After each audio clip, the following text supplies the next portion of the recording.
Belief. The word is a provocation. Belief moors us. It makes us human.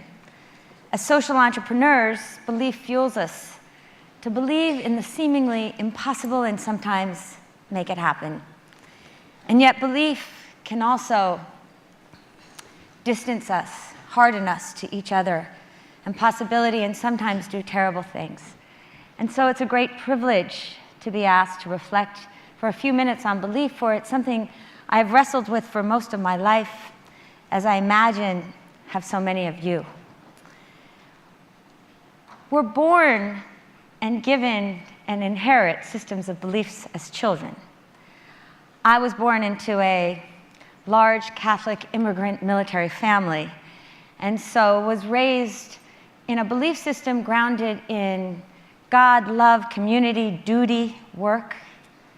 And I remember being in first grade when my teacher, an 80-year-old nun, bespectacled, put a poster on the wall of two hands holding an empty rice bowl, a reminder to give alms and be generous.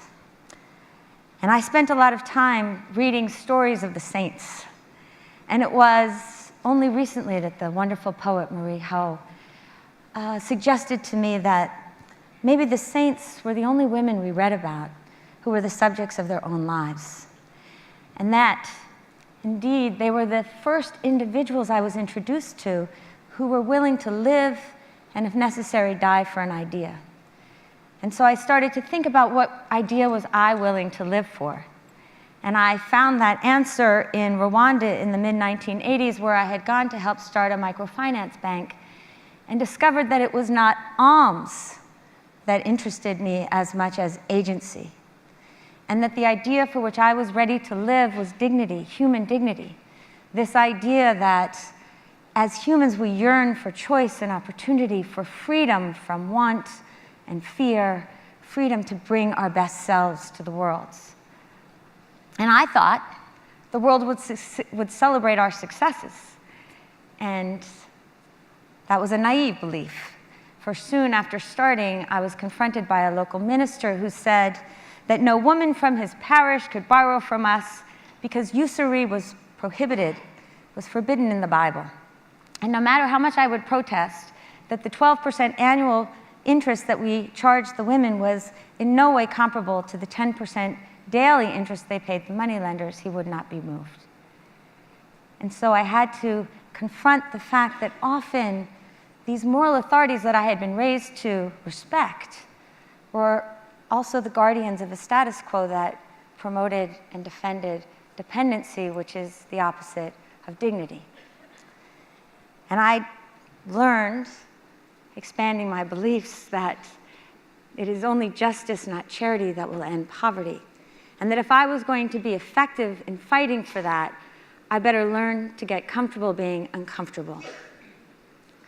30 years later, belief as a provocation, I am still fueled by this idea that it is only when we all have dignity as a human race that any of us can have dignity.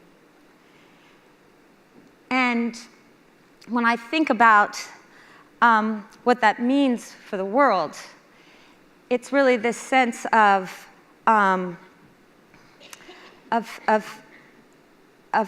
needing to go back to where we started.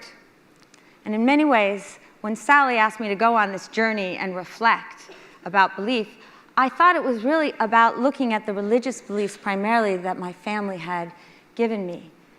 But in fact, it wasn't only that.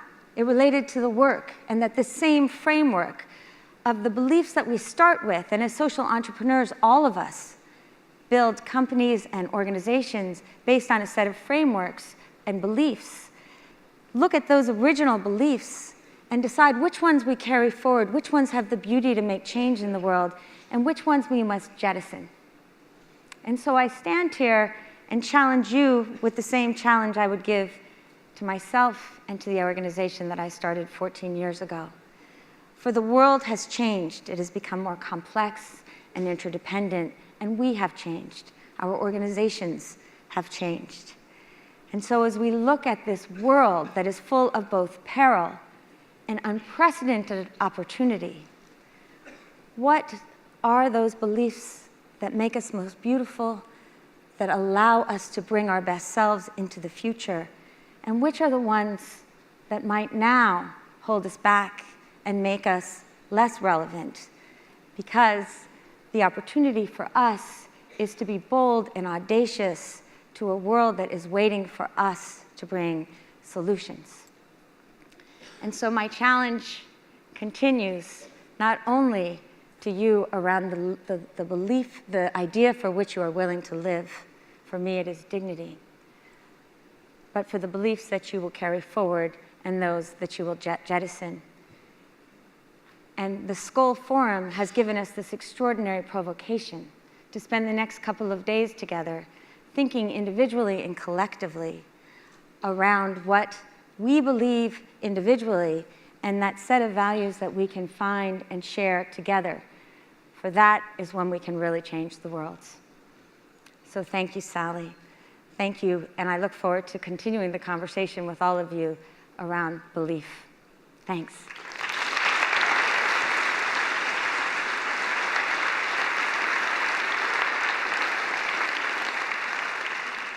So I'm beyond delighted to invite 4 extraordinary individuals, each of them moral leaders in their own right, to have a real conversation about belief with the same notion of what is fixed, what is fluid, what do we bring forward, what must we leave behind. Zak Ebrahim, I didn't realize you were coming out one at a time, whose story is amazing, painful, provocative. When Zak was 7, his father assassinated a very famous rabbi. And when he was 12, his father, who was in prison at the time, helped plan the first bombing of the World Trade Center in 1993. And there came a moment when Zak made the incredibly painful decision to reject both his father's ideology and his father, and spent his life working for peace and reconciliation and speaking out against terrorism. And the Archbishop, Desmond Tutu, needs no introduction whatsoever. Not in this group. Sally said it last night. He is the father to all of us. Archbishop Tutu is a global treasure, for he's one of the few moral leaders in our world in whom each of us can see ourselves, and continues to be an inspiration through these decades of a life lived in ways that we could only hope and aspire. And seated next to Archbishop Tutu is his daughter, the Reverend Mpho Tutu. And Mpho told me last night that it was Archbishop Tutu who priested her, or who ordained her. And she is not only a minister, but she is also an activist, a speaker, a writer, and I understand an extraordinary daughter. And finally, Ophelia Dahl, who grew up in a family of incredible storytellers. And what I was thinking about when I was thinking about you, Ophelia, is that this is a woman who brings moral imagination not only through the spoken and written word, which she does extraordinarily well, but she lives the moral imagination in her work as an advocate and a practitioner of public health, the executive director of Partners in Health. And it's an honor to have all 4 of you here to share this conversation. And so if I may, because there's no one I could start with except for you, Archbishop Tutu, start with a quote that you actually wrote in your incredible book, God is Not a Christian, which in and of itself is a provocation. You said, life is more exhilarating as you try to work out the implications of your faith rather than living by rote, with ready-made secondhand answers, fitting an unchanging paradigm to a shifting, changing, perplexing, and yet fascinating world. Belief often go hand in hand, as you were saying last night. But how do we navigate a faith that is fluid rather than fixed? And in your decades on earth, seeing so much, how have you navigated that? What have you brought forward from what your parents and your original community gave you and the world we live in today? First of all, may I just say what a very great privilege it is to be here. It's a fantastic place. And I mean, just listening to Mabel and Jeff is such an exhilarating experience.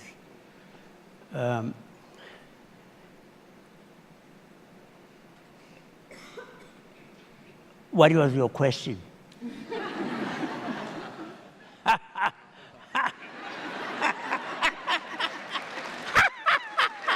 It's perfection. The 3 F's, the idea of faith as fluid, where we change, and faith as fixed.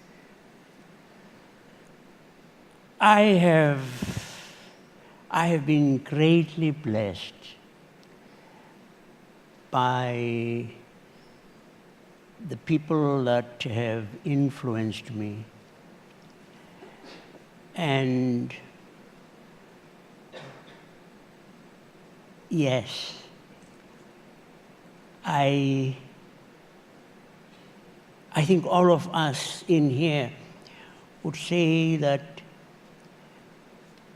we don't learn by rote.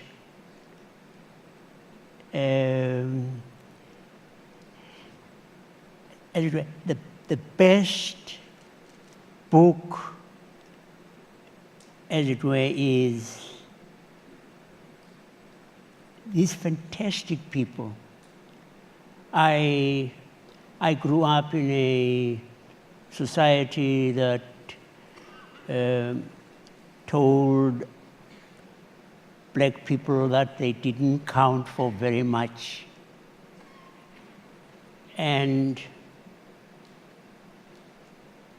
I had a mother who was not very educated. And I resemble her physically. She was stumpy and had a large nose. But she was just amazing in her generosity, in her compassion, in her caringness. And I said, I hope I might be able to emulate her. And I have met others along the way. In South Africa, I mean, I've said,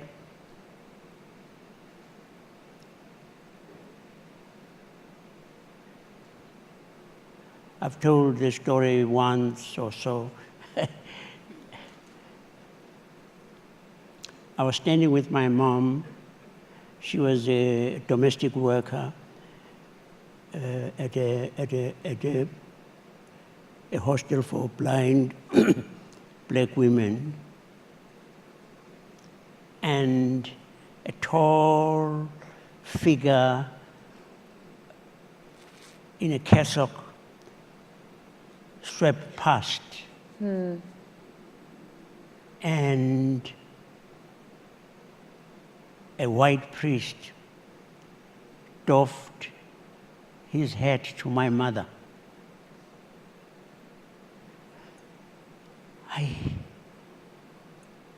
A white man doffing his hat to my mother, a black woman. I didn't think that had affected me. But I discovered that more than any other thing,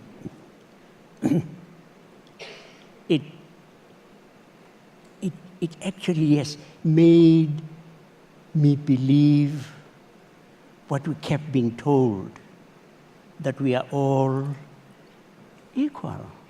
Because this person came to have an incredible influence on my life, Trevor Huddleston. I don't know that many people might know him, but he was a monk. I think South Africa was saved from a bloodbath, a racial bloodbath, in part because of his influence on so many. He was a great friend of Nelson Mandela's and Oliver Tambo and so on. Yeah. I don't think that any one of us has a life that is not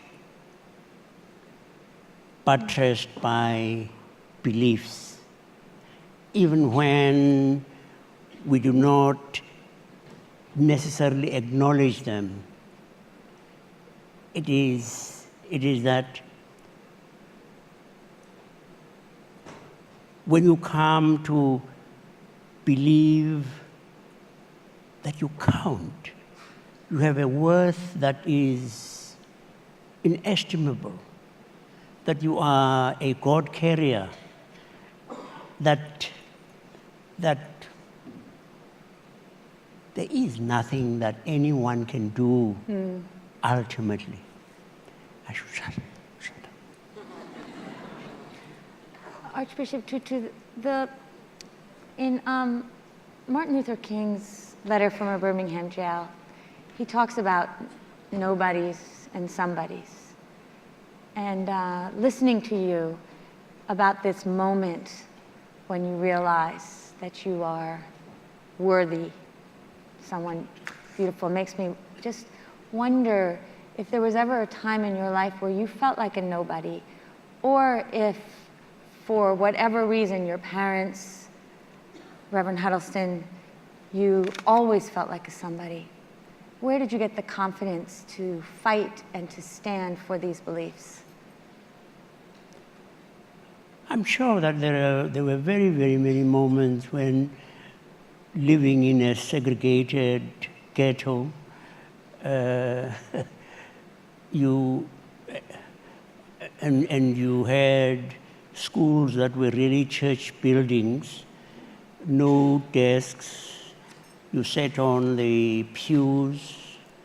That many times, I mean, you wondered whether you were not God's stepchild. But yeah, I mean, one mustn't make out that there were not many times when you would cry because of the treatment that was meted out to you. At about the age of 7 or so, I went with my father into a shop. My father was headmaster of a school. And so in the black community, my father was a somebody. And we go into the shop, and a slip of a girl, a white girl, says, addressing my father, "Yes, boy." And I wondered how my father felt. And then, as if God wanted me to experience something similar,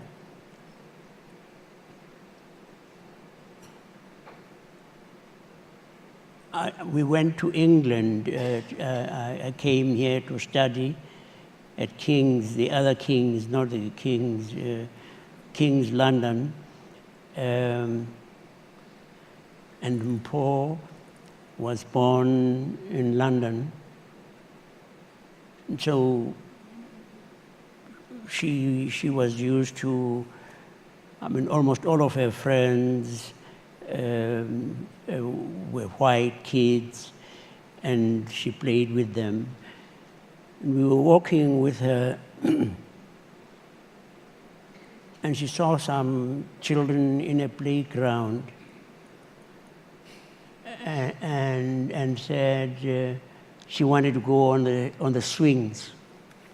They said, "No, darling, you can't. You can't go." And she said, she was about 3 or 4. She said, "But there are other children playing."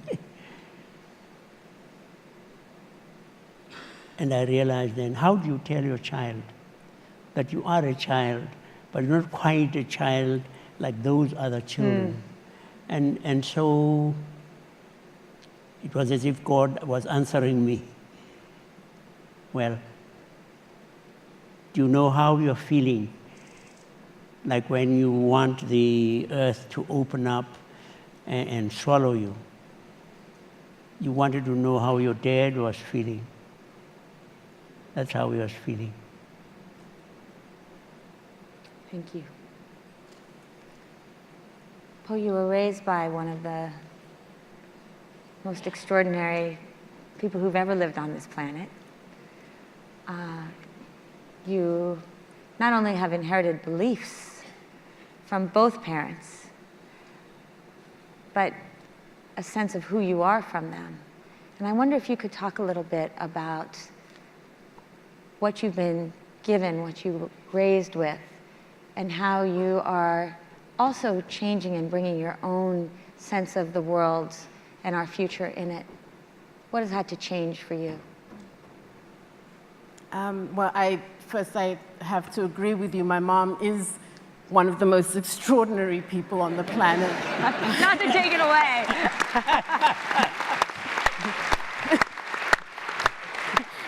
My dad's nice too. I think that actually what I have taken away, I think, or carried, or that is in my pocket somewhere, is the relationship of deep love, trust, and mutual respect that my parents have for one another. And it was that model of a faith that wasn't written down. It's the lived faith that I experienced from both of my parents, which is what I hope I carry forward.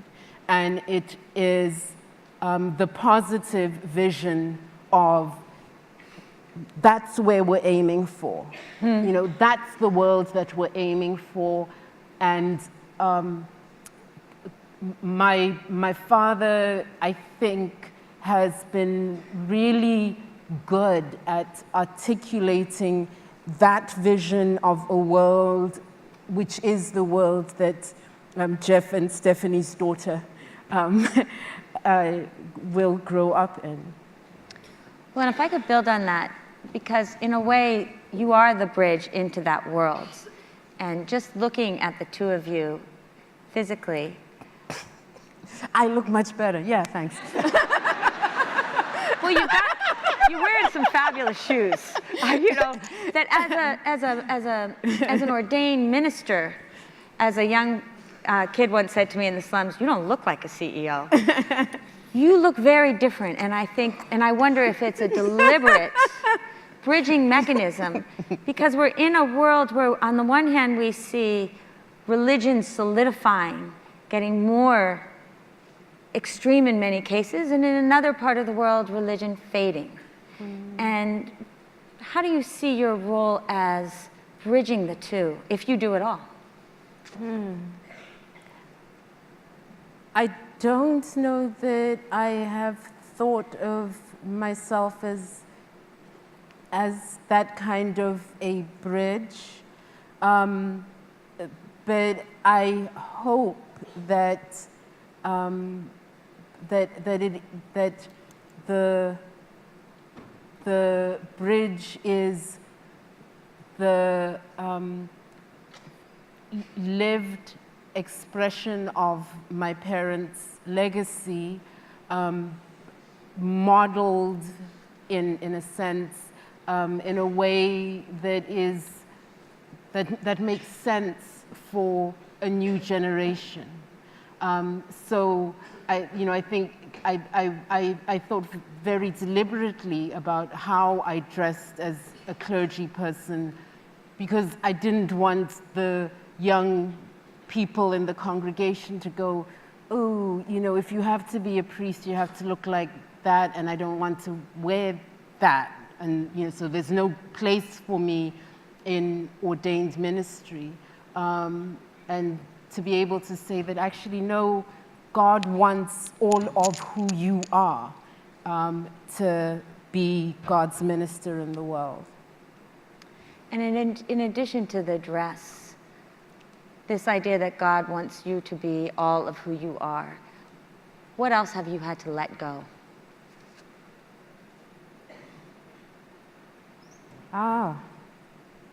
That's a good one. Yeah, I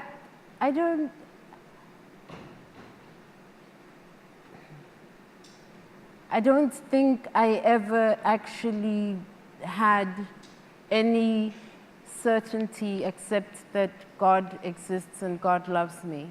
And though that is for sure. God may not be interested in me at any given moment, but God loves me. And everything else is impermanent. Yeah. Thanks. And Zak, you got to a moment where you decided that despite growing up in a family that was deeply wedded to Islam, your mother being more spiritually connected, your father ideologically at the end, you decided you did not even believe in God. And yet you say belief is a choice, and that even those who are raised to hate can choose another path. Could you talk a little bit about that choice for you and how you see us helping others make that choice or not? Sure. Well, first, I just want to say that it's an absolute privilege to be here and to be sharing the stage with all of you. For me growing up, I started out from a place that assumed that I already knew everything that I needed to know. Ideologically speaking, I was taught very rigid values about the kinds of people that I should associate with and the kinds of people that were bad influence. And isolation, I think, was one of the most important ingredients in indoctrinating me. And it wasn't really until I got a little bit older and I started to interact with many of the people that I'd been taught these negative stereotypes about that I got the first inkling of this idea that perhaps what I had been taught wasn't true. And for example, I was bullied very badly as a kid, and when you're going through something like that, it's terrible and it feels like it's going to last forever. And I didn't realize until I was much older that I gained something incredible from that, and that was a sense of empathy. And I'd been taught for much of my life that Muslims and Jews could not be friends, that they were natural enemies. And I became involved in this program that dealt with youth violence in schools. And it was about a week long, and 3 days into it, I realized that one of the young men that I was getting pretty close with was Jewish. And my first thought was, I felt a sense of pride because I felt like I had accomplished something that had never been done before.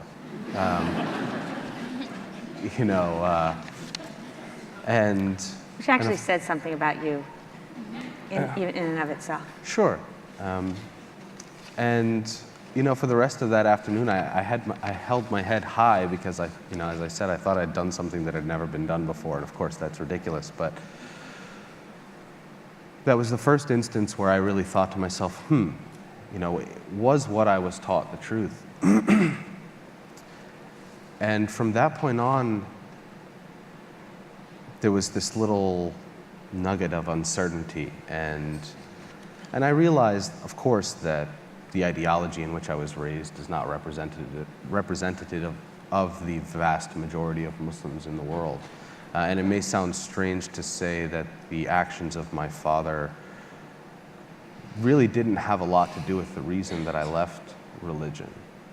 I began becoming involved in the anti-war movement in the United States when I was still very much a devout Muslim, and held on to many of the beliefs that I was raised in, particularly, and this seems to be a theme about mothers, but my mother was instrumental in helping to chip away at this ideology that my father had taught me. And she taught me very important lessons, like treat people the way I wanted to be treated, and not to judge a book by its cover. And when I realized as I got older and started to recognize the subconscious prejudice that I had towards people because of the way that I had been indoctrinated by my father, I knew so vividly what it was like to be victimized by people, particularly because of the bullying, that I just decided that I didn't want to make people feel the way I had been made to feel. And the hardest conversation that I've ever had with anyone was telling my mother that I no longer believe in God. But I hope that she takes some solace in knowing that the path that I have chosen is a direct result of the lessons that she taught me. Zak, you use the word ideology and religion in different ways. And you talk about rejecting your father's ideology, and yet then you leap to, I no longer believe in God. And what was it that made you decide that you no longer believed in God and you step back from religion? Sure. For me, it was simply being unable to reconcile religion with human history. People always said that science would disprove religion, but I always thought that it was history that would do that. Because if you look at 10,000 years of human history, for example, you can see the start of these major religions. And for me, it was just disbelief in an omnipotent being that would create us the way that we are and then judge us for eternity for being that way. So that was really the reason that I lost my faith. And given that, are there values from Islam specifically that you are carrying forward in your life? Well, the thing about the way that I view religion is that, with regard to value is, you can have someone, I've known people who are willing to go to brutal lengths for their version of Islam. And I've known lesbians with tattoos that were also Muslim. And so, I think that trying to ascribe any particular value to a religion is extremely difficult. For me, I held on to, I suppose the closest that I could say is that I held on to my mother's version of the religion. Again, which was to say that in order to make the world a better place, you have to be, it has to start with you. And I always I held on to that, and I decided that if the world was going to become a better place, that it had to start with me, with the individual. Thank you.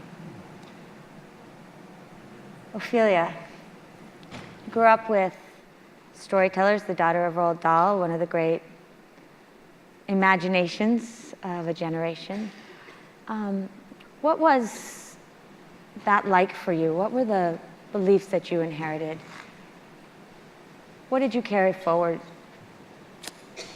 You know, I think growing up with parents who are creative and imaginative, my sense of my upbringing was that it was equal parts imagination and pragmatism. To have spent time with a father who told you a story every single night and dealt you these rather fantastic victory narratives. I remember as an 8-year-old very clearly telling him that I was struggling with math at school and being very worried about it, very anxious. And he convinced me that actually that would be changed by the kind of dream powder that a giant would blow through your window. And my math grades improved. So that kind of Even better. conviction early on that imagination, that can affect a belief system in an 8-year-old or a 7-year-old. At the same time, he was extraordinarily pragmatic, as was my mother. But I remember an idea that just because you're a writer, you're not only a writer. And I think both of my parents believed very strongly that the world and its conditions are created by people, and people can change them. And you become socialized in this way that it feels normal for a writer when faced with terrible problems. For example, my younger brother, who was very badly injured as a baby, had 8 neurological surgeries, needed to have a shunt that kept failing back in the 60s, kept failing, and my father said, there must be a better way, and he set about making partnerships and finding people, a neurosurgeon and an inventor, and together they made and changed the shunt as it was then, and it was used on my brother, and it worked beautifully, the 3 of them, and they gave the patent away to Great Ormond Street, and it was used for some time, many years, as a shunt. And growing up with that and realizing that you sort of almost take it for granted that change can take place. So I think that when I was lucky enough to go to Haiti at 18 and meet my greatest friend, Paul Farmer, who's here, and you have that kind of a mentor that's layered onto what I had from my own parents, it's a pretty extraordinary place from which you think that you can actually make change. And I think that was very powerful for me. And speaking of the partnership that you and Paul have had for 30 years, what you brought into that, and then meeting Paul from a very different background, a different set of structures, what was the interplay for you in building an organization that clearly has the idea of faith defined in other people in it, and also has had to move very quickly and have a fluidity in the way that it has interacted with the world? How has he impacted you? How have you impacted him? What is this relationship? Well, I think I can't speak for him, but I would say that he has impacted me enormously, as has his faith and his belief that the world does not need to be as it is, that inequality is not inevitable. And I think that when you marry all of these things and you meet someone who, although had an entirely different early life than me, you bring what he comes with into this work, and that is the power to harness great vision, huge imagination, fantastic aspirations to many different partners. And this idea that both of us, I think, would agree that we've learned an enormous amount from the people that we've worked with over the years, that both of us, although were sort of socialized for success in different ways, it wasn't until we went to Haiti and met our colleagues there that we learned on the job, in proximity to those people who told us what it was that was needed, how their lives wanted to be changed, and seeing how we could use that important muscle and training of success to be able to take that and say, different standards need to be adopted. We must bring what it is that's needed and show how change can be made. I think, you know, I feel like it was a good partnership. It still is a good partnership. Very, in some ways, different styles. Just as with our other colleagues and partners, Jim Kim and Tom White and Todd McCormack, you have all of these things that come together, and you don't sit on a hillside and say, I think this is going to be too difficult. I think it's too hard. You come in with this sort of, you know, almost this sort of great confidence that something can be done and must be done.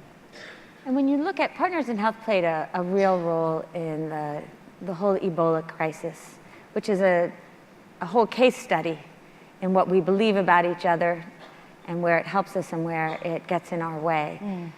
When you look at the challenges we face today as a world, Partners in Health's role in it and what we have to believe to make the kind of change that we need to make in healthcare going forward, what do you see?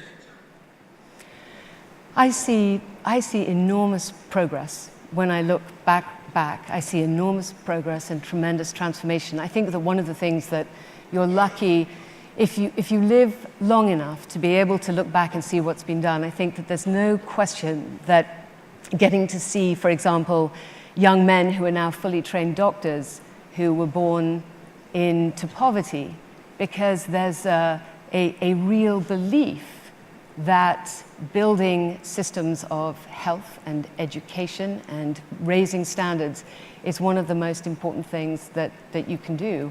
I would say that is a key part and very connected to the Ebola response and the needs in West Africa, which is that the key is going to be, must be, building systems, not a few interventions here and there. It's really the long, long commitment to changing systems that have been around for a very long time or affected by war, and colonialism, and all of these kinds of things. I think it's looking and making sure that the excitement is in the investment, seeing the change over the long, long time, and that's what I feel lucky enough to be able to see. And growth. I mean, we were chatting a little bit earlier about some of the things that you might have to leave behind. And I think that for me, the idea of what one leave behind is the idea that small is somehow beautiful in the face of great need in the world. I think it's very difficult to grow and expand, especially when your organization is really lovely and cozy and you love everybody you work with. It's hard to grow, but I would say that's the thing you have to say, that in spite of how difficult this is going to be and how many challenges we'll face and how much you'll get wrong and how much criticism, you have to grow. Because not to grow, to quote our great friend and mentor and instigator in many ways, Tom White, is a sin. You know, if you have what it takes and you know how to grow, the need is enormous, and you've got those ingredients and you know what the recipe is, you have to grow and you have to bring other people with you. So the courage of what we leave behind. Small is beautiful, but scale is critical. It's a good thing to think about. Archbishop Tutu, I can't end without asking a question about your wisdom. I mentioned to you that in 1998, I had the privilege of sitting at the Truth and Reconciliation Commission a couple of days after a colleague of mine was murdered by the FARC in Colombia. And you sat with myself and a group of colleagues at a moment of deep grief. And what you said to us was that people yearn to be good. And you were so filled with grace at the end of this long, long day that I have wondered and continue to wonder where you find that seemingly endless reservoir of grace and what has sustained you through the dark times, even if, as Ophelia says, you've seen a much larger swath of this moral arc of justice. There have been really difficult times. And for those in Nairobi or in Kenya and Pakistan and Nigeria, places of terrorism, what sustains?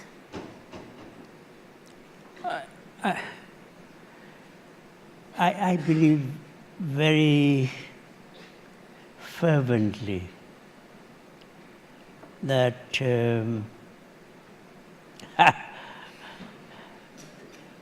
I would not be able to make it on my own. I believe so very fervently that I am, as all of us are, upheld by the love and the prayers and the caring of others. I was in New York one day, and I met up with someone who was a solitary. At the time, she was a solitary in California. And I said, please just describe one of your days. What is it like? And she said, well, my day starts at 2 in the morning. And here in the woods in California, I pray for you. And I said, wow, I'm being prayed for by name in the woods in California at 2 in the morning. What chance does the apartheid government stand?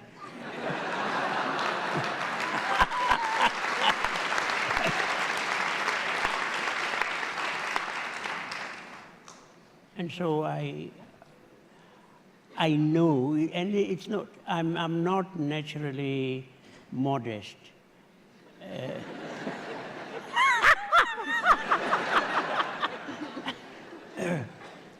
But it's so fantastic to belong in this community, this fellowship of remarkable people who uphold you.